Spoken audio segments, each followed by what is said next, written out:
And that's going on. There we go.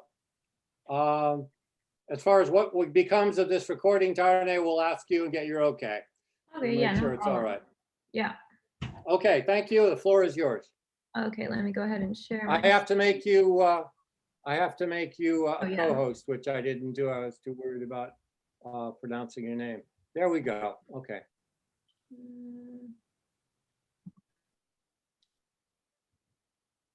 Let's see. Do I need to admit people from the waiting room? Or No, I will take okay, care of all of perfect.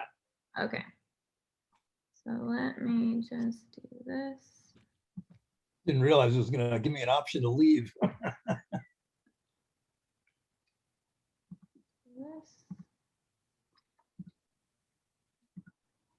Okay, how's that? Everyone see my slides? Beautiful. Yep. Okay, great. Yeah, so thank you so much for having me. I'm excited to talk about what is a really exciting field in astronomy, and particularly over the last week even, it's really made a lot of headlines. But before I talk about fast radio bursts, I want to set the stage by talking about the larger, I'm sorry, is my photos, are those in the screen? Yes. Oh, yeah. Yep. Beautiful. Move that out of the way. That's it. Well, wait, sorry, you can't see the videos of folks on the screen, right? We can see people's pictures to the right, and we see your picture of the tree against the sky on most of the screen. Okay. All right, so I'll go ahead and start.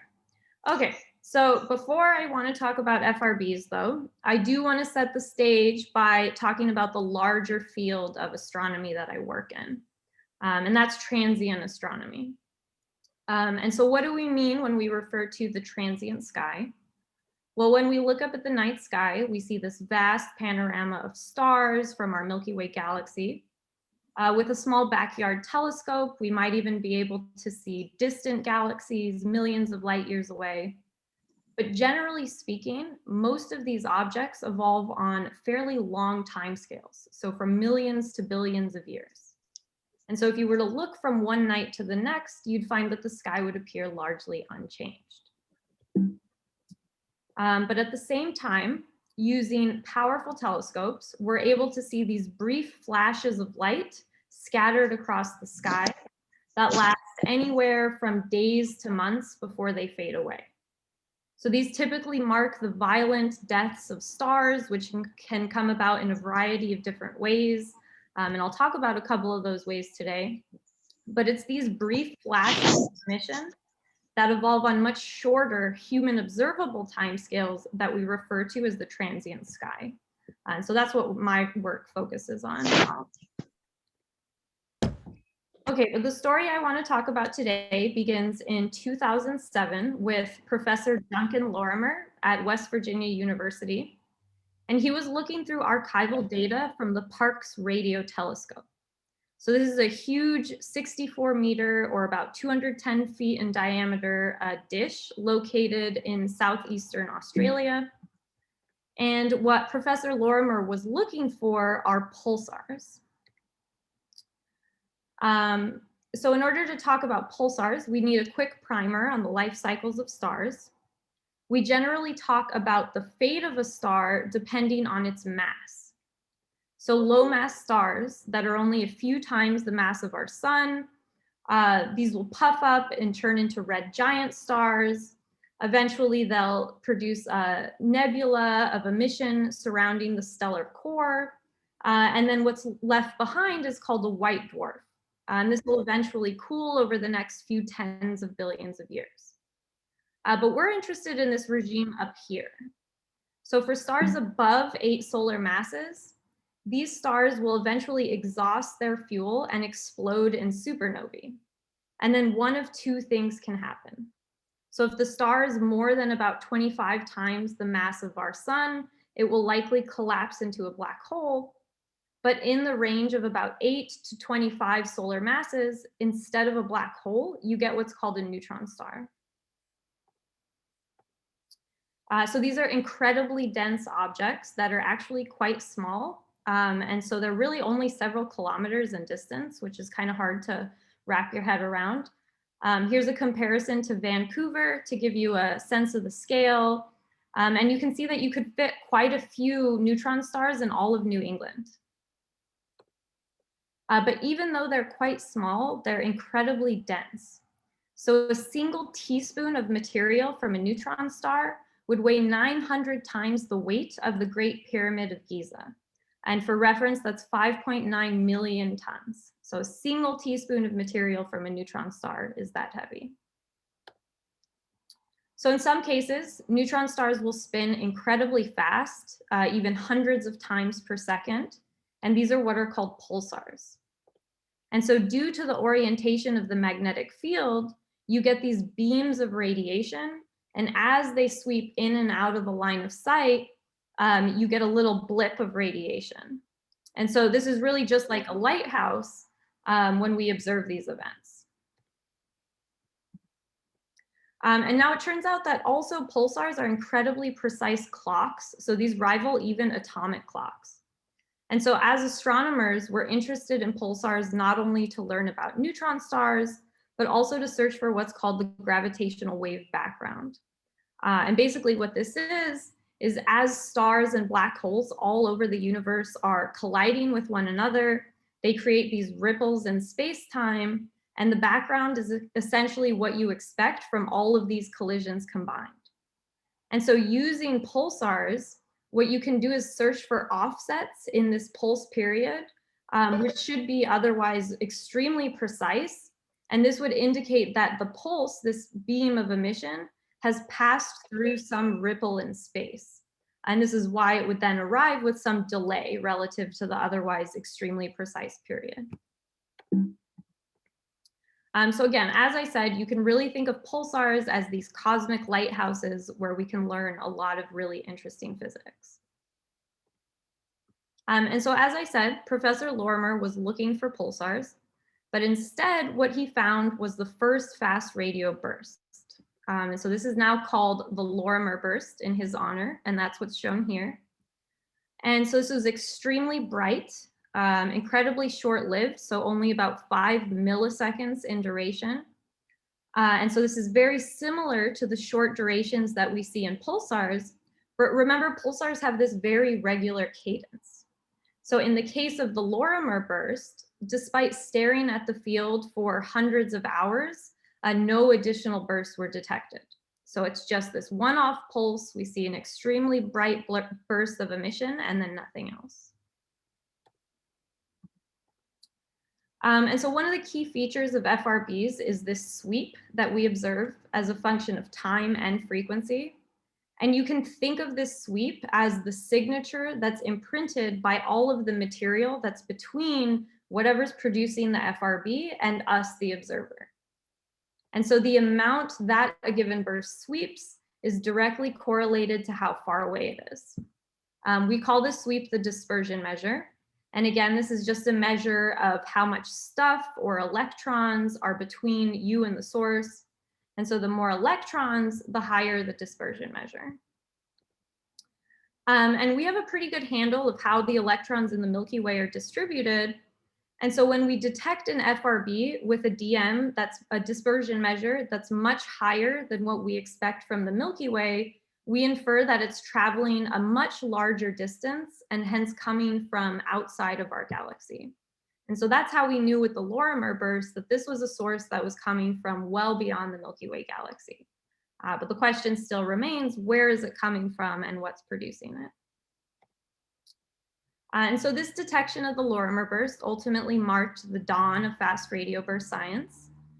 This has turned out to be a really exciting and rapidly evolving field, really just in the last 10 years or so. And there are now a number of radio telescopes that are actively searching for FRBs. And here I'm showing a bunch of them. These are really scattered all across the globe. And in just a few years, we've been able to significantly increase the sample size of known FRBs. And so the general idea is that we point these radio dishes at the sky, and in analogy with optical telescopes, radio waves from some distant source reach the Earth and are intercepted by our radio dishes. And in the case of FRBs, again, it really is just some short burst of emission. Now, you may have seen Contact, in which Jodie Foster actually uses these radio dishes from the Very Large Array to search for extraterrestrial life. I like to tell folks that this is basically what I do, minus the aliens and the headphones. But of course, we're working in the radio regime. And so it turns out there's a lot of sources of man-made radio signals, which we as radio astronomers call RFI, or radio frequency interference. So this includes things like cell phones, satellite dishes, power lines, Wi-Fi, and even cars. And if you can imagine that if all we're looking for is a tiny blip in the data that lasts less than a fraction of a second, it's really important to be able to properly identify all these sources of radiation such that we can be confident that our signal is a real FRB. And so that brings me to a bit of a segue. This is the mysterious case of peritons. And so back in 2011, following the detection of the Lorimer burst, another search for single bursts in archival data was carried out by the same Parkes telescope team. And what they found were 16 pulses in the data. But there were a number of factors that made them skeptical about the results.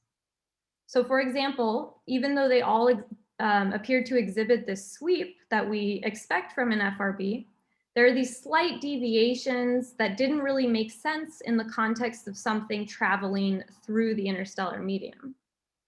And the other odd feature was that the pulses were detected with the same intensity in multiple beams of the telescope. So the way radio telescopes work is that they cast multiple beams on the sky. And you can imagine that if a signal originates, say, in this direction, it should be brighter in one beam, in beam 1 versus beam 2. But what they found is that it was, in fact, equally bright in multiple beams.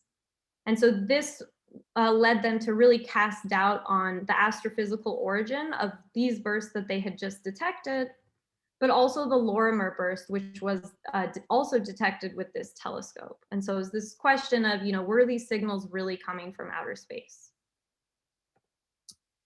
Okay, and it wasn't until about 4 years afterwards that astronomers were finally able to get to the bottom of things.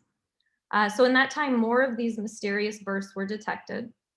And one thing that started to stand out was the timing of the bursts.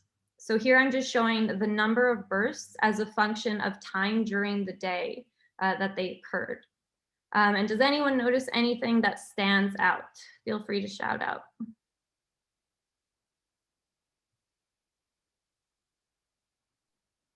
Lunchtime. Lunchtime, exactly.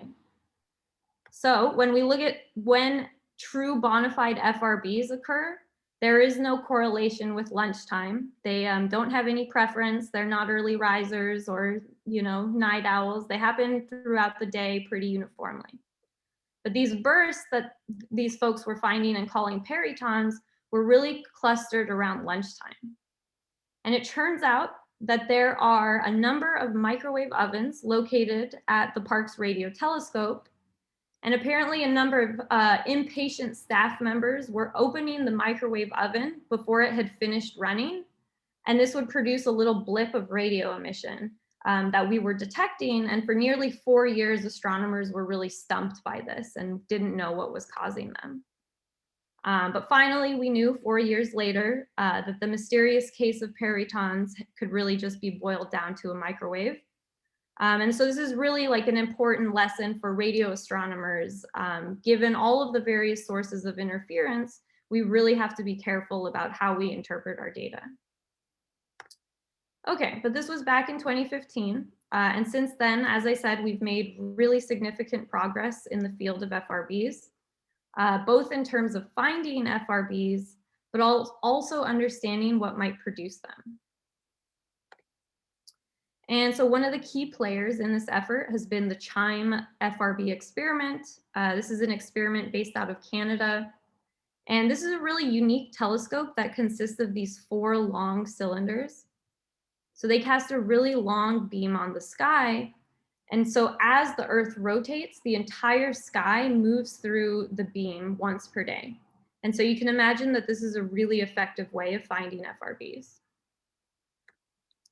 And in fact, you may have heard about this in the news over the last few days, but just on Tuesday, the Chime team released their first catalog of FRBs, which consists of over 500 events detected in a single year.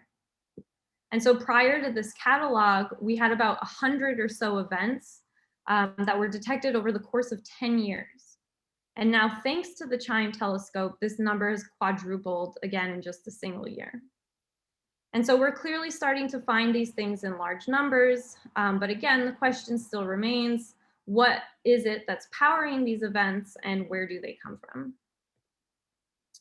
Well, there have been numerous theoretical papers which propose all types of sources. So this includes cosmic strings, collisions of compact objects, pulsar lightning, and even some more creative ones. But of course, without observational evidence, none of these models can truly be validated or even really refuted for that matter. And so ultimately what we need is to be able to pinpoint exactly where they're coming from on the sky so that we can begin to rule out these models and truly understand what's producing fast radio bursts. And one thing that I haven't really stressed at this point is the trouble in understanding where fast radio bursts come from is that we can't actually localize their positions on the sky all that well. So when we use these huge radio dishes, the region of sky that we're looking at is actually quite large. And so there may be literally hundreds of galaxies in the region. And so it's essentially impossible to conclude with any level of confidence where specifically the FRB came from. And that's really been a struggle in the field, particularly in the early days, but even now, as I'll talk about. All right, so this all changed with the discovery of the first repeating fast radio bursts. So up until now, all of these FRBs that had been discovered were these one-off events, and we could only conclude roughly how far away they were, again, by using the dispersion measure or the sweep of the FRB that I talked about. But we really couldn't isolate them to a single galaxy. So suddenly there was this one FRB that appeared to repeat. And so astronomers were able to continue to follow up the region. So initially it was localized to somewhere within these two circles. And that's about the size of the circle I showed on the previous slide. So again, hundreds upon hundreds of galaxies. But using really clever techniques, they were able to follow up this region and localize it to this point here, shown in the box. And this allowed them to identify the host galaxy, which is shown down here on the right. And so this was the first time that we had a precise localization for an FRB, and we could say exactly which galaxy it was coming from. So also really the first time that we could confirm that, yes, in fact, these things are coming from outside of the Milky Way galaxy. And in this particular case, we knew that the galaxy is about 3 billion light years away. And to date, there have been hundreds of repetitions detected from this particular source. And so this source, as I'll talk about, it really kind of was the poster child for FRB science in early days. It certainly influenced a lot of our thinking in terms of theories. Things have since changed, but I will talk about all of that. But in this case, what was really interesting is that in addition to multiple bursts and the fact that, okay, we could finally identify the host galaxy, we found that co-located with the position of the burst was a persistent source of radio emission. And that's actually the dot that you see here. And so what this means is that in addition to the bursting, very short duration emission, we have something like a radio nebula. And so this is something that's not evolving on these very short second-long timescales, but instead, if you look from one night to the next, it appears fairly constant in time. But then there's even more to the story. So shortly after the discovery of the host galaxy, astronomers discovered that the FRBs were passing through an extreme magnetic field. And the way they determined that was by looking at the Faraday rotation. This is essentially just a measure of how twisted the radio waves become as they travel through some kind of magnetic field. And so that's what's shown here. So as the wave passes through this magnetic environment, it undergoes a twisting, which is then imprinted onto the wave as it travels to us and arrives at our telescopes.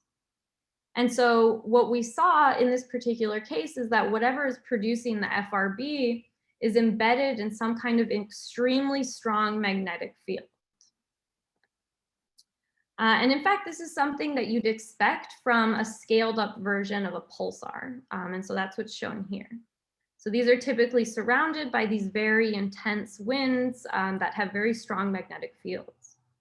And so as the radio wave propagates through this wind, it twists, and then we see that signature by the time we detect it at our radio telescopes. And so that's sort of the prevailing idea for what could be powering this particular FRB. I'll talk a little bit more about that. Oh, and just to point out, this is effectively what we see from the Crab Nebula. Okay, so we can summarize what we know about this particular event so far. Again, this is the first time that we know precisely where on the sky it's coming from, and in fact, the galaxy in which it's coming from. And so we can leverage these sort of contextual clues to help us understand more about FRBs. Yeah, as I said, we have an optical identification of the host galaxy. The FRB itself appears to repeat, which up until now, we only had one-off events. We didn't know that they could repeat in this way. And so this really tells us that it probably wasn't some kind of cataclysmic event or one-off explosion. And there's a persistent source of radio emission in addition to the short duration bursts. And then finally, the environment surrounding the source of the FRBs appears to be extremely magnetically active. And so all together, we have this set of properties that we can use in order to try to understand what is it that's powering FRBs. And that's ultimately the name of the game here. I often like to think about my work as a transient astronomer as sort of a forensic analysis. So we have various clues that we need to piece together to try and explain a really brief moment in time that took place millions of light years away. And the main point that I want to emphasize is that the host galaxy plays a really important role in understanding these events. So if we can't pinpoint exactly where the FRB came from, we don't know how far away it is, or what kinds of stars live in its galaxy, what type of galaxy it is, etc. And so we can't really say a whole lot about what kind of star or astronomical object might have produced the FRB. One way I like to think about this, if I told you I came from planet Earth, for example, you probably wouldn't be able to infer much else about me other than I'm probably a human. But if instead I said I came from New Mexico, it would be pretty safe to assume that I like green chili and sunsets. And in fact, as an astronomer who studies transient events, it turns out that the host galaxy plays a really big role in interpreting these events. So as I said at the very beginning of the talk, things like fast radio bursts or supernovae, for example, are incredibly short-lived events. When compared to typical astronomical timescales of millions to billions of years. And so when we find one of these events, we have a very limited amount of time, effectively however long the event lasts, so of order fractions of a second for fast radio bursts, to maybe days or months for things like supernovae, in order to really try and observe them and learn as much as we can. But historically, in the field of transients, once these events fade away and we can't observe them with our telescopes anymore, one of the things we do is really try and understand the properties of their host galaxies. And so here I'm just showing a few different types of host galaxies for various types of supernovae. And you can see that they range from really nice sort of massive spiral galaxies to these much wimpier small blobs that we see here on the bottom. And this was really a big part of how we interpreted the host galaxy of the first repeating fast radio burst. So what we found is that this FRB doesn't come from a typical galaxy like the Milky Way, but instead comes from what's called a dwarf galaxy. So these are incredibly small and rare galaxies. And so right off the bat, this is telling us something about what could ultimately be producing the fast radio bursts. And in fact, if we look at the various host galaxy properties of this event, so how bright is the galaxy, how small is it, how quickly are stars forming in the galaxy, etc. It turns out that this galaxy is remarkably similar to the host galaxies of two other classes of transient phenomena. So these are what are called superluminous supernovae and long gamma ray bursts. And both of these events tend to occur in these small dwarf galaxies. And so here I'm just showing the host galaxy of the fast radio bursts compared to these host galaxies of these types of transients. And again, you can see that they're all these, fairly small, unimpressive galaxies. Okay, but what are these transients that I've mentioned? So superluminous supernovae and long gamma ray bursts. So superluminous supernovae are just what they sound like.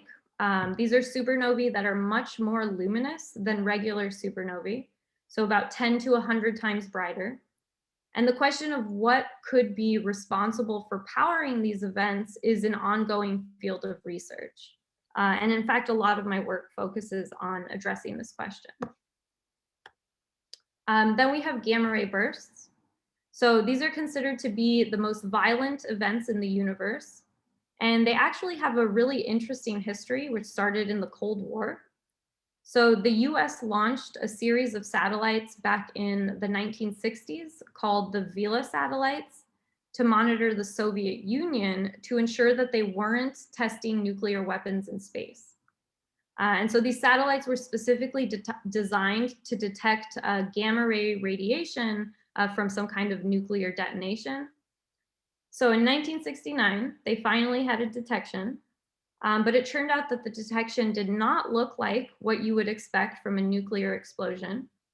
And in fact, they determined that the gamma rays they detected were coming from deep space.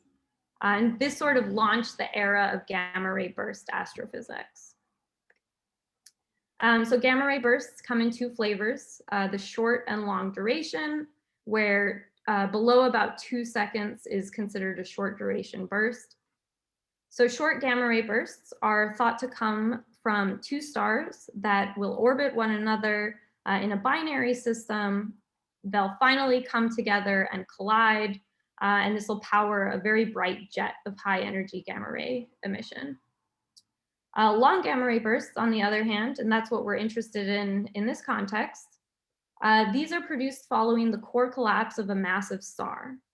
And so the idea here is that once the star collapses, in some cases, you'll get a very powerful jet that will be launched.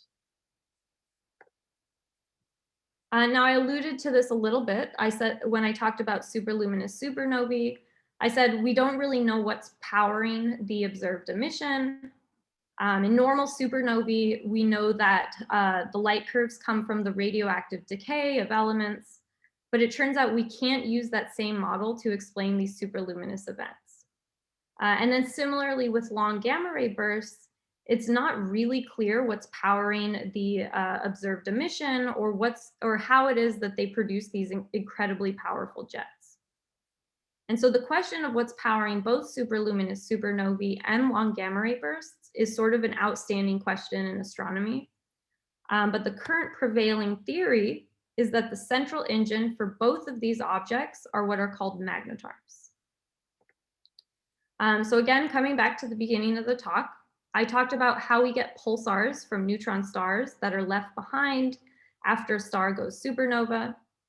Well, magnetars are essentially pulsars, but with much larger magnetic fields. So you can think of them as the most powerful magnets in the universe. And we think that these are ultimately powering both these superluminous events as well as long gamma ray bursts. And the idea here is that these same types of magnetars could also produce fast radio bursts, where basically the strong magnetic fields and the rapid rotation of the magnetar can lead to these bursts of emission that we then observe as an FRB. And in fact, just last year, there was another exciting breakthrough in the field of fast radio bursts. So in April of 2020, an FRB was detected from a known magnetar in our galaxy. And so this provided observational evidence for the first time that magnetars can indeed produce fast radio bursts. But the picture is still not entirely clear. So we now have a total of 14 FRBs where we've been able to identify their host galaxies. And most of them are much more massive than the first host galaxy that we found. So they're really unlike that tiny little dwarf galaxy that I showed before. Includes some spiral galaxies and just generally much more massive galaxies. So of course the sample size is still quite small. We're talking about 14 out of 500 plus events where we know exactly where the fast radio burst came from. And so it's difficult to draw any definitive conclusions.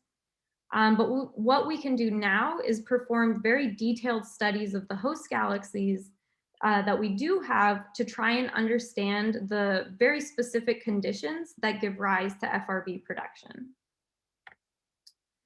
So I mentioned that one part of understanding where fast radio bursts come from is understanding, their galactic scale environments. What do the galaxies look like? But another part is understanding the properties of the more local environments around the FRBs. So as I said, I'm from New Mexico, but New Mexico is a fairly big state. If instead I told you I grew up in the northern part of the state where the elevation is highest, you'd maybe infer that I spent some of my childhood in the wintertime shoveling snow. And so we can play the same game with fast radio bursts. This was a really nice study done very recently showing that many fast radio bursts are located in the spiral arms of galaxies. We know that stars are constantly forming in spiral arms. And so that tells us something about the possible age of whatever's producing the fast radio burst. If they're very old sources, then we wouldn't expect their positions to be correlated in any way with spiral arms, for example. But on the other hand, if they're very young, we'd expect them to not only be correlated with spiral arms, but also with knots in the spiral arms where really intense star formation is happening. But this is just an example of how the more immediate environments around fast radio bursts can help provide insight into their origin. And then the last thing I want to mention is that we now have a growing population of fast radio bursts, of repeating fast radio bursts, excuse me. I mentioned earlier that the repeating nature of this particular event was what ultimately allowed us to follow it up and localize it to a host galaxy. Well, we now have a sample of some 20 events that seem to repeat. And I think only about 2 or 3 of them have been localized to their host galaxies. But really an important part of the puzzle and this whole forensic analysis, so to speak, is really trying to answer why some events repeat while others don't appear to. And do the environments of these repeating events compared to the non-repeating events provide any insight into whether these two classes come from unique sources, for example. Okay, so hopefully that gives you a nice overview of what the present day landscape of fast radio burst science looks like. The key takeaways are that to date, we know of over 500 individual fast radio bursts. About 20 or so of these events appear to repeat, and we've been able to precisely localize only 14 thus far to their host galaxies. And you can see that really based on the rate of progress in the field, that it's constantly advancing. I think just in the next few years, we'll see the number of events surpass 1,000 plus, and we'll quickly be in the regime of having tens to hundreds of FRBs where their host galaxies have been identified. And in fact, I'll just end by saying in the next year or so, the CHIME telescope in Canada will be adding a couple of additional antennas or outriggers to their system. And so this will allow them to go from these this large beam that they cast on the sky to much smaller beams. And this way they'll be able to localize something like 3 FRBs per day to a galaxy. And just to give you an idea, right now we find about 1 FRB a month where we can pinpoint its host galaxy.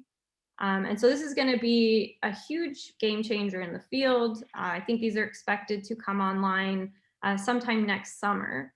And so we'll really see the field of fast radio bursts take off by then. And so it's really a very exciting time to be working in the field. And as I said, we really do expect just within the next few years or so to make some nice progress in terms of uncovering this mystery of, what is it that produces FRBs and where do they come from? So it looks like I ended a bit early, but I'm happy to take any and all questions.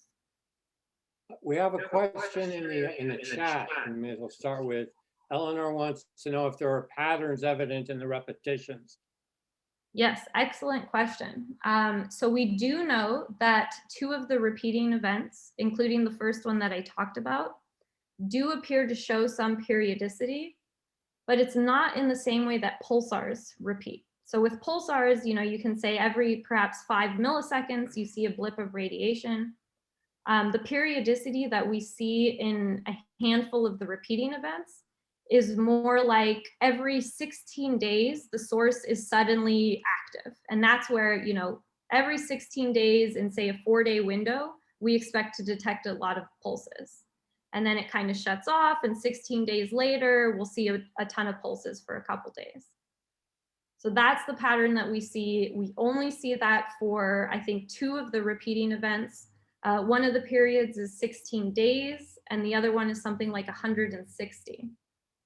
And so this has been, another really interesting piece of the puzzle. I think some of the current interpretations are that you have some kind of binary system. And that's why for a period of the time, you can't really see any FRBs.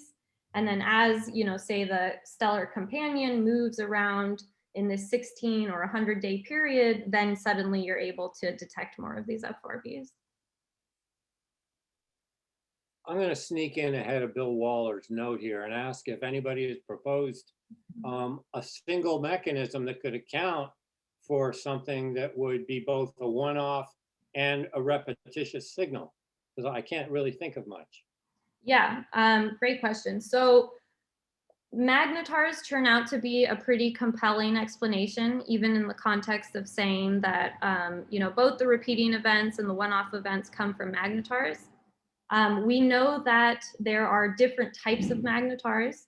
So the ones in our Milky Way galaxy, for example, are much older than the types of magnetars that we see in dwarf galaxies. So those are the ones that produce superluminous supernovae or these long gamma ray bursts. Those are much younger. And so one of the things that's commonly invoked is that perhaps it's these younger magnetars that are producing the repeating events, while it's an older population of magnetars that's producing these one-off events. And so that's one of the sort of theories at the moment. Okay, Bill, you want to read your own question? All right, yeah, so I actually have a student from China who is interested in these fast radio bursts.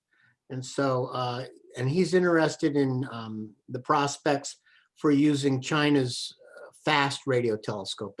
That's the biggest single dish radio telescope in the world right now as a dish. I don't know about CHIME, but he'd like to know, I'm sure he'd like to know what the prospects are for using a telescope like that for examining these and discovering these fast radio bursts. Yeah, so they're very good. So I believe FAST has detected at least a handful of known repeating fast radio bursts. So basically, once these sources were detected, FAST did make additional detections of these repeating sources. Mhm.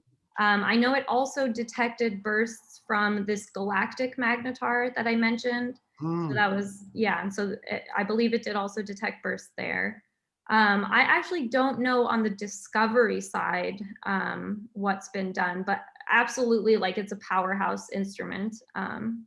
And so there has been a lot of follow-up work. One of the things that I think would be really interesting for FAST is to do sort of more targeted searches. You know, if you think that superluminous supernovae produce FRBs, which, you know, is maybe not the most popular model any longer, but if you think you know what kinds of astrophysical systems should produce FRBs, then you can point your radio telescope directly at these types of objects and sort of just sit and stare and see if you detect something. And so FAST would be really powerful in that context as well. Right, because it probably has a small field of view. Yeah, yeah, exactly. Thank you. Yeah. Alan, you want to read yours or do you want me to? No, you can do it. Go ahead. You're unmuted. Go for it. Great presentation. Thanks a lot. Are there differences in intensity in repeating bursts?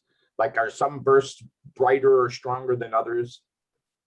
Yes, also a really good question. And the answer is yes. So if you look at a single source, so for example, the first repeating event that I talked about, it will exhibit sort of a distribution of intensity where some of its bursts are stronger than others. Beyond that, what's really interesting about this recent large catalog that came from the CHIME collaboration just a couple days ago is that if you look at sort of the population of all of the repeating events compared to the non-repeating events, it does look like they are starting to kind of bifurcate into two different groups when you look at things like you know, the time scale. So are some sort of have longer scattering time scales than others? So stuff like that, it does sort of appear like there are interesting sort of unique distributions emerging in the population. And then I have a second question. I'm not really even sure how to ask this or whether this is a relevant question, but are there areas of the sky or particular galaxy clusters that have given us more targeted and known repeating bursts than others? Yeah, so no. So essentially, they seem to be pretty much uniformly distributed across the sky in the same way that you'd expect if they're just kind of coming from the population of galaxies at large. Okay, thanks. Yeah, where there is, I will say there's one very interesting source very recently that was localized to a globular cluster. And this has kind of thrown a wrench in a lot of these magnetar models because we don't expect to see magnetars in globular clusters. But as far as like the population at large, they're just sort of uniformly distributed. And you may have asked, or you may have said this already, but is there any one galaxy that has had like a record number of these? Oh, no. Yeah, so that's actually really interesting too. We don't have any galaxies where we've seen more than one source, FRB source, right? So even if it repeats, it's the same source. All right, thanks a lot. Yeah. Let me sneak in before any of the other things that are in the chat window and ask, just by extension, if these bursts are located evenly across the sky, what about depth in the sky and age of the galaxies? Yeah, so we do, I want to say the furthest host galaxy, so among the 14 events where we can say definitively how far away they are, I think the furthest out we see is a redshift of about 0.6. So not very far, but generally speaking, it does sort of look like they also track the sort of typical evolution as a function of distance that you would expect for galaxies. So no sort of unusual behavior there.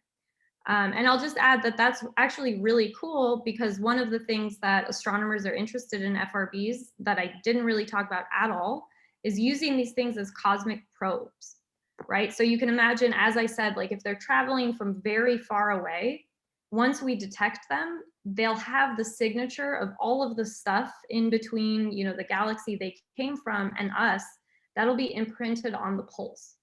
And so if we detect these things all over the universe at different distances, we can kind of essentially map, you know, how the baryons in the universe are distributed. So this is the sort of common, like the missing baryons problem. We can use fast radio bursts to basically locate them, which is really, really cool. Jim Nordhausen?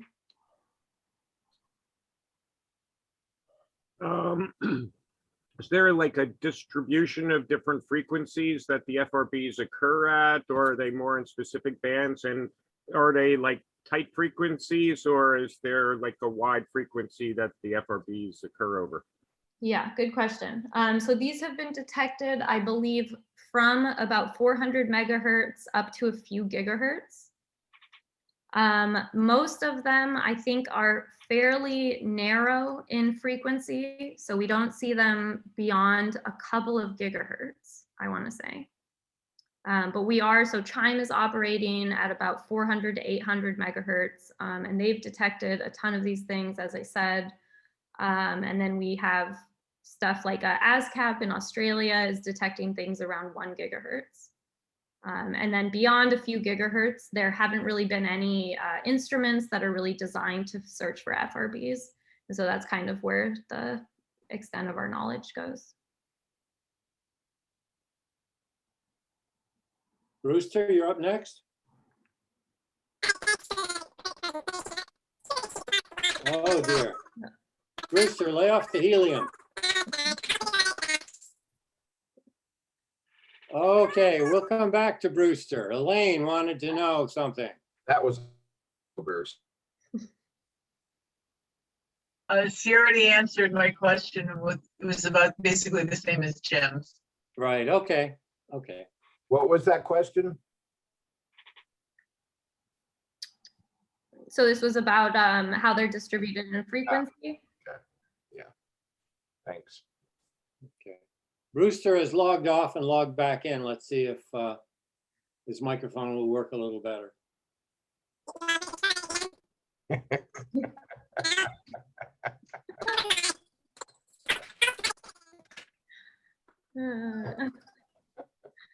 If you type it, Brewster, they will come. Yeah. So yeah, I have not been reading any of the chat. Well, does anybody else have any questions while we wait for Brewster to straighten out his technology? Yes. I would like to ask Tarraneh, what are your personal hopes in this pursuit of the mystery of the FRBs? Yeah, so personally, I think it'd be really cool if we could find multi-wavelength counterparts to these events. So, you know, I mentioned the very first repeating event, we saw that it did have like a radio source in addition to the bursts. But since then, pretty much all of the sources, they're only detected as these radio blips. Right. So we don't see any X-rays, we don't see anything else from them. So personally, I spend a lot of time trying to get telescopes at various wavelengths to look at these things, to see if we see them at other wavelengths, because that'll be like really important in the context of these various models that I've talked about. So there are no gamma ray overlaps yet? That's right, yeah. Okay. Yeah.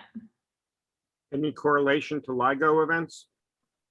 No correlation. I don't think that's been looked at too closely, but yeah, no correlation.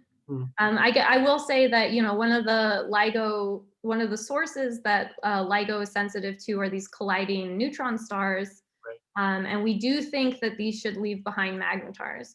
So in principle, they could produce FRBs. I think the timescales would be a bit different, right? So the LIGO event is sort of really tracking the merger, and I think FRBs would probably be certainly delayed with respect to that. But yeah, at this point, there's no coincidence. What's the frequency range and the energy level involved in these bursts? Yeah, the frequency range, so that's about 400 megahertz to a couple of gigahertz. And the energy level, I don't actually know off the top of my head. So these are many orders of magnitude more energetic than the most energetic pulses from the crab pulsar. I don't have numbers though off the top of my head. But basically the crab emits these very strong bursts. And we know that these are 3 to 5 orders of magnitude stronger, more energetic. In the radio frequency. Wow. Yeah. Okay. That's a puzzle for sure. Yes. Hey, How- Brewster has typed in a question. After all that effort, I have to read it for him. Okay. All right, you mentioned strong magnetic fields and magnetars. Is there an indication these are some sort of magnetic reconnection events, like a scaled up version of what produces solar flares in stars? Yeah, I do think that there have been some models that invoke magnetic reconnection in various forms or fashion. I don't know how analogous they are to sort of typical solar flares. But again, I think this is really in the context of magnetars. So I don't think you could get the energy that you need from just a typical or generic solar flare. But I don't know too much about those models, to be honest. So I've been from the beginning, I have been, really heavily sort of pursuing the magnetar framework. I'm not like wed to the idea by any means, but that's just what I know the most about. And here's something we were just discussing from Elaine, which I skipped over. She wants to know if the FRBs are polarized or randomized. Yeah, great question. So some are polarized, some are not. Ah, Yeah. So yeah, anytime the picture seems clear with FRBs, it's not. Paul McGreary has a question in there too, right before Elaine's. Oh, is there trailing these things from their sources? Could this help us investigate dark matter as well? That's interesting. I don't know. I don't think so, because ultimately these are just sensitive to sort of baryons and regular matter. Can you localize in the galaxies these originate in, the area that they come from? I mean, central edges, or you said that a cluster where you found one that you didn't expect? Right. Yeah, so we are starting to be able to do that. There was a really nice paper that came out last year where using the Hubble Space Telescope, they were able to pinpoint, where exactly in the galaxy did FRBs come from. And they found for, I think, something like 5 or so events, they were coming from the spiral arms of the galaxy.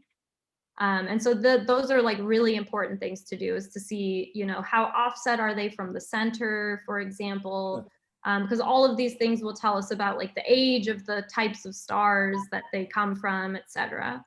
And so that's sort of like another area where I'm kind of actively involved in. I work with this group called the Fast and Fortunate for FRB Follow-Up Group. And we really focus on trying to study the host galaxies and pinpoint exactly where they come from in order to figure out, what's producing these.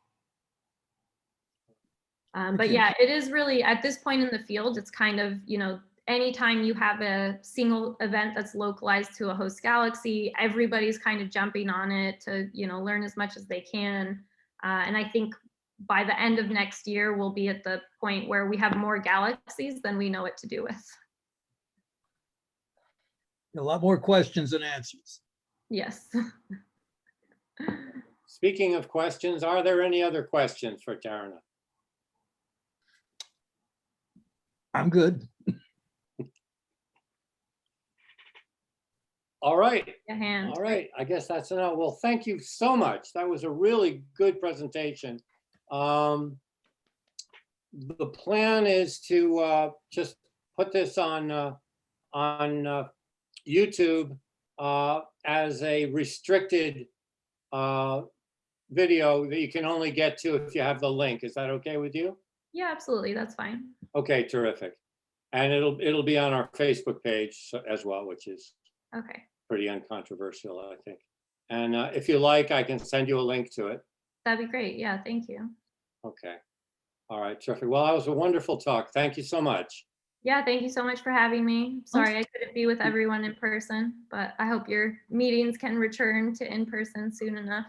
Next month, you're the last Oh, awesome. Okay. entirely remote presentation. Okay, good. And I guess that's it for me then. So this will be No, my. no, no, we're gonna hybridize. Oh, good. Well, I'm glad.